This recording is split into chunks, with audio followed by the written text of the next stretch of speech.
આવો આવો નાટક જોવા આવો. આજે પ્રેક્ષક વધુ આવ્યા છે, કરીએ ખેલ નવો નકોર. ગઈકાલે જોડા પડ્યા તા, ગઈકાલે જોડા પડ્યા તા, આજ નથી વધુ શોર બકોર. વજાડ કરહણ રોફતી પાવો, વજાડ કરહણ રોફતી પાવો.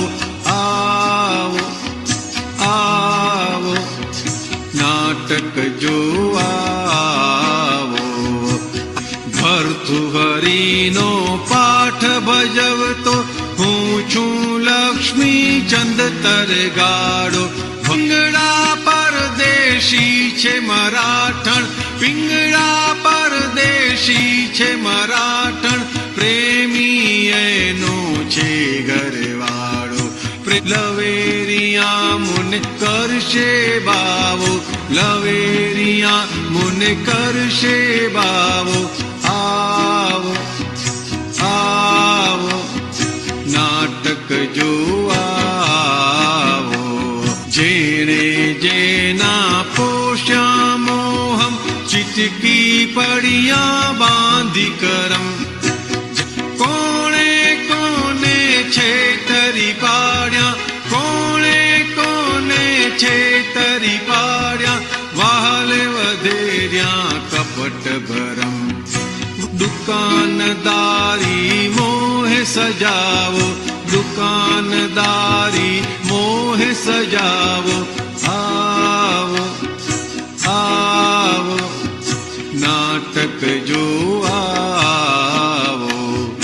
પિંગળા મારી સગલી છે નહીં, નાટકિયાના નકલી ઠાઠ. મારે ઘેર જઈ ખીચડી ખાવી, મારે ઘેર જઈ ખીચડી ખાવી, પિંગળા ખાશે ઉસળ ને પાઉં. પાઠ મિલાતે શોભાવો, પાઠ મિલાતે શોભાવો. આવો આવો નાટક જોવા આવો. જો પિંગળાને લઈ જાઉં ઘેરે, મુને ગરાડી કાઢી મેલે. તેરી બી ચુપ મેરી બી ચુપ, તેરી બી ચુપ મેરી બી ચુપ, જાણો જુઓ ખેલે મેરે. अपनी अपनी संभाळो, अपनी अपनी संभाळो. आओ आओ नाटक જોવા આવો. એ છે ત્યાં ડૉક્ટર સાહેબ. હાજી. હા, થોડું પદ ઉપર પ્રકાશ પાડો. એટલે દાદા ભગવાન આપણે આ જ્ઞાન દ્રષ્ટિ મળે છે, એટલે દાદાએ કહ્યું કે આ નામધારી એ વ્યવહાર ચલાવવા માટે જે નામ આપ્યું, તો આખો એ વ્યવહાર નાટક એટલે કે ટકતો નથી, એનું નામ નાટક. નાટક એટલે પોલમપોલ નહીં, પણ જે કાયમ માટે ટકતું નથી. એટલે દાદા ભગવાને કહ્યું કે હું શુદ્ધાત્મા છું, તો આ રિલેટિવ વ્યવહાર એ નાટકીય એટલે કે ટકે નહીં એવો, એટલે કે સુપરફ્લુઅસ રહો અને નાટક સમજી એનો સંભાવથી નિકાલ કરીને નીકળી જાઓ. એટલે અહીંયા કે છે ને કે ભર્તૃહરિ થયો, પણ એને અંદર લક્ષમાં છે કે હું તો લક્ષ્મીચંદ છું. એવી રીતે આપણે આ નામધારીનું વ્યવસ્થિતમાં ભજવાતું નાટક કે ઉકલતો વ્યવહાર, એમાં હું શુદ્ધાત્મા છું એ આપણે લક્ષ્ય સાથે આખું નાટક ભજવાયા કરે.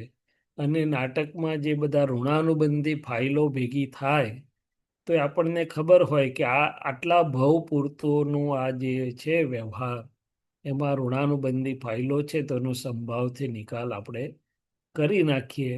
હવે આ નાટક એટલે કે આ રિલેટિવ વ્યવહાર જે વ્યવસ્થિતને આધીન ઉકલી રહ્યો છે અરસપરસ, એમાં જો બહુ ચિકાસ કરવા જાય, ભૂલી જાય કે આ નાટક છે એટલે કે રિલેટિવ છે, કાયમનું નથી, તો પછી ઘણું બધો ક્લેશ અને ઘણી બધી ફાઇલો વધારી દે. પણ એટલે જ દાદા કહે છે કે આટલી જાગૃતિ રાખજો, અને આ જાગૃતિથી આ નીકળી જશો તો સુંદર રીતે થઈ જશે. એમ અપની અપની સંભાલો કે છે, સબ સબકી સંભાલો. નહીં તો શું થાય, દાદા હસતા હસતા બધું કહેતા હતા ને કે ભાઈ પતિદેવ હોય તો આખી જિંદગી પત્નીને સુધારવામાં કાઢી નાખે, અને પછી સુધરે ત્યારે બીજાના ભાગમાં જાય કે. એટલે આ રિલેટિવ વ્યવહાર આવો છે. સરસ. જે જય પાઠમાં સચ્ચિદાનંદ. જય સચ્ચિદાનંદ. તમે કશું કહેતા હતા તમે? હા, એટલે કે જે પાઠ એટલે ભાગમાં આવ્યું ફાઇલ એક ને જે વેશ ભજવવાનું, એટલે કે જે વ્યવસ્થિતમાં એના નિમિત્તમાં જે એને ભાગે આવ્યું તે એને સિન્સિયરલી શોભાવવું, એટલે કે એને સિન્સિયરલી સંભાવથી નિકાલ સુંદર રીતે કરી છૂટવું. દાદાએ એવું પણ કહ્યું કે નાટકીય જો રોલ બરોબર ના કરે ને તો પગાર ના મળે કે. એટલે આ ફાઇલ એક નામધારી જે છે એનો વ્યવહાર તો સુંદર જ જોઈશે, સુંદર થવો એટલે સંભાવમાં પણ આદર્શ એટલે સારો થવો ઘટશે. પણ એટલે અંદર આપણે એમ કહી સમજ્યા. શકાય કે કર્મનો હિસાબ ગમે તેવો હોય, ગમે તેવા હા, રાગદેશ વાળો હોય, જી. પણ એમાં આપણો આપણો પાઠ જે છે હા, ત્યાં આપણે બરાબર ભજવી જાણવાનું છે. બિલકુલ બિલકુલ બિલકુલ. એટલે એ હિસાબમાંથી છૂટી જાય ટૂંકમાં. યસ. Very good. યસ. જય સચ્ચિદાનંદ. જય સચ્ચિદાનંદ. જય સચ્ચિદાનંદ. આપણે અહીંયા ક્લોઝ કરીએ છીએ. હા.